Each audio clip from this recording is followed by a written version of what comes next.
तो अभी तक न्यू कॉलेजेस का कोई अपडेट नहीं है। जैसे कोई अपडेट आता है मैं आपको वीडियो के माध्यम से अपडेट कर दूंगा। बच्चों अब आते हैं चॉइस फिलिंग के ऊपर।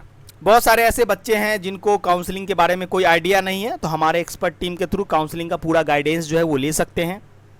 उसके बाद बच्चों रैंक बेस्ड चॉइस फिलिंग जो है वो क्या होता है वो मैं आपको बता देता हूँ। ठीक है, रैंक बेस्ड चॉइस फिलिंग में क्या होता है कि बहुत सारे फैक्टर्स जो है वो इंक्लूड होते हैं। आपके रैंक के हिसाब से कौन सा कॉलेज मिल सकता है।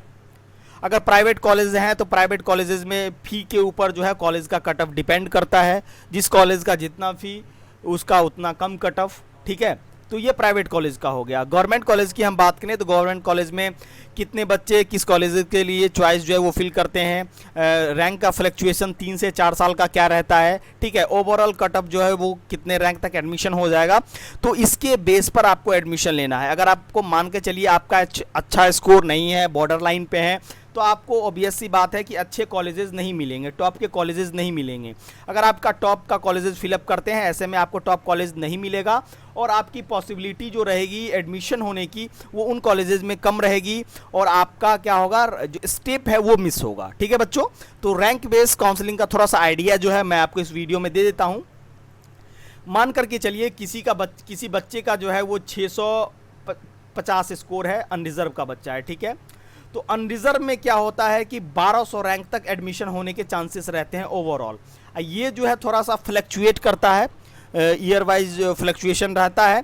अगर आप गर्ल्स कैटेगरी से हैं, आरसीजी हो या फीमेल कैंडिडेट हैं, तो फीमेल कैंडिडेट में क्या है कि 1200 रैंक तक एडमिशन के ज़्यादा चांसेस रहते हैं। अगर आप बॉयज़ हैं तो बॉयज़ में क्या होता है कि आपको 1050 1100 चांसेस रहते हैं, क्योंकि फीमेल का थोड़ा सा ज़्यादा कटअप जाता है। उनको आरसीजी कैटेगरी का भी 3% आरक्षण मिलता है और 33% जो है वो ओवरऑल फीमेल कैंडिडेट को बिहार के इंजीनियरिंग और मेडिकल कॉलेजेस में मिलता है। ठीक है, ये चीज़ें हो गई। ठीक है, अगर मैं एग्जाम्पल लेता हूं कि जनरल वाले बच्चे का 1200 रैंक तक एडमिशन हो जाता है, तो मान के चलिए आपका जो यूआर रैंक है वो है आपका, मान के चलते हैं हम 700 है। ठीक है, 700 रैंक है, तो ऑब्वियस सी बात है कि आपको पीएमसीएच और आईजीएमएस जो है वो नहीं मिलेगा। ठीक है, उसके बाद आपको एनएमसीएच के भी कम चांसेस है। ठीक है, एनएमसीएच के भी कम चांसेस है। ठीक है, ये तीनों कॉलेजेस नहीं मिलेगा। तो बच्चों ये तीनों कॉलेजेस में आपको 2 कॉलेजेस तो फिल करने से कोई फ़ायदा नहीं है। 2 कॉलेजेस को फर्स्ट प्रायोरिटी देने से कोई फ़ायदा नहीं है, आपका स्टेप जो है वो मिस होगा। अगर हम बात करते हैं तो जो आपका सीट अलॉटमेंट है वो कैसे होता है, तो बच्चों सीट अलॉटमेंट में क्या देखा जाता है ना,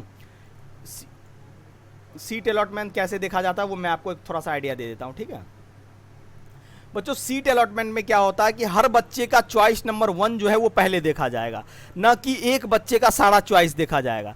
जितने भी बच्चे चॉइस फिल करेंगे उनका चॉइस नंबर 1 जो है वो पहले देखा जाएगा। उसके बाद चॉइस नंबर 1 के बेस पर कुछ सीटें अलॉट की जाएंगी, फिर चॉइस नंबर 2 देखा जाएगा, फिर चॉइस नंबर 3 देखा जाएगा। अगर आपका स्कोर 700 है तो आपको पीएमसीएच और आईजीएमएस अलॉट नहीं होगा। इन केस में क्या होगा कि आपका चॉइस नंबर 1 और चॉइस नंबर 2 यानी कि 2 स्टेप जो है वो आपका मिस हो जाएगा। आपकी फर्स्ट प्रायोरिटी ये होनी चाहिए कि फर्स्ट राउंड में आपको कॉलेज लेना है और सेकेंड राउंड में अपग्रेड करना है अच्छे कॉलेजेस में। ठीक है, उसके हिसाब से आपको चॉइस फिलिंग करनी है, जिसमें कि आपको कौन सा कॉलेज चाहिए, आपके घर से नज़दीक कौन सा कॉलेज है, किस कॉलेज की कितनी फ़ी है, कौन से कॉलेजेस अच्छे हैं। ठीक है, बहुत सारे फैक्टर्स जो होते हैं वो चॉइस फिलिंग में इंक्लूड होता है। इन्हीं सब फैक्टर्स के ऊपर जो है बच्चों को डिसाइड करके चॉइस फिलिंग करनी होती है। ठीक है, बहुत सारे ऐसे बच्चे हैं जो मुझे कॉल करते हैं, सर बता दीजिए क्या प्रायोरिटी मैं रखूँ चॉइस फिलिंग का। तो बहुत सारे ऐसे बच्चे भी हैं जो लोअर टू हायर, मतलब कि जो अच्छे कॉलेजेस हैं उसको ऊपर रख देंगे, जो लो कॉलेजेस हैं उसको नीचे। तो बच्चा अगर आपका स्कोर जो है वो बढ़िया है, 670-80 के अबव है, तो आप जैसे तैसे भी चॉइस फिल करोगे आपको सीट मिल जाएगा।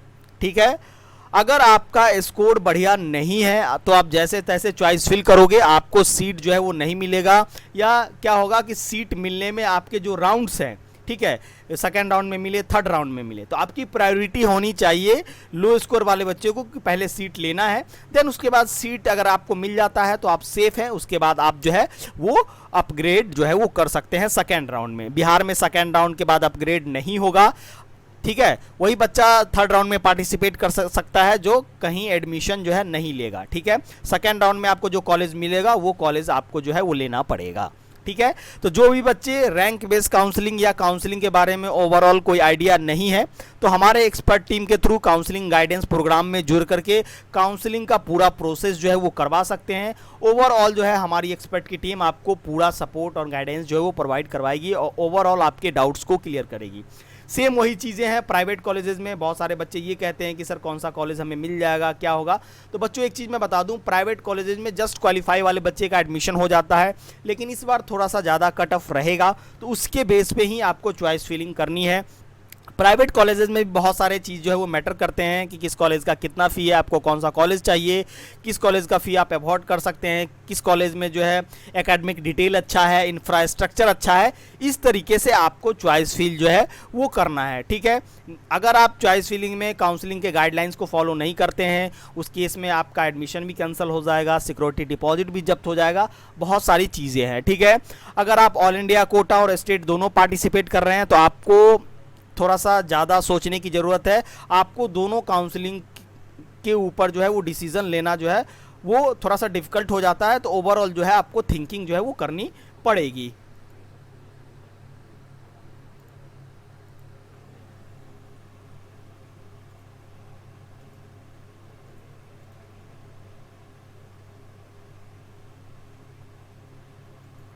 जैसे कि आप बिम्स पावापुरी में देख सकते हैं, फीमेल का 1200 रैंक तक जो है वो एडमिशन हो सकता है, मेल का ये तो फीमेल और मेल फैक्टर जो है वो थोड़ा सा मैटर करता है। अगर आप फीमेल कैंडिडेट हैं तो आपको बॉयज़ से ज़्यादा रैंक तक एडमिशन होने के चांसेस जो है वो हैं, और रैंक बेस्ड काउंसलिंग जो है आप ज़रूर करें।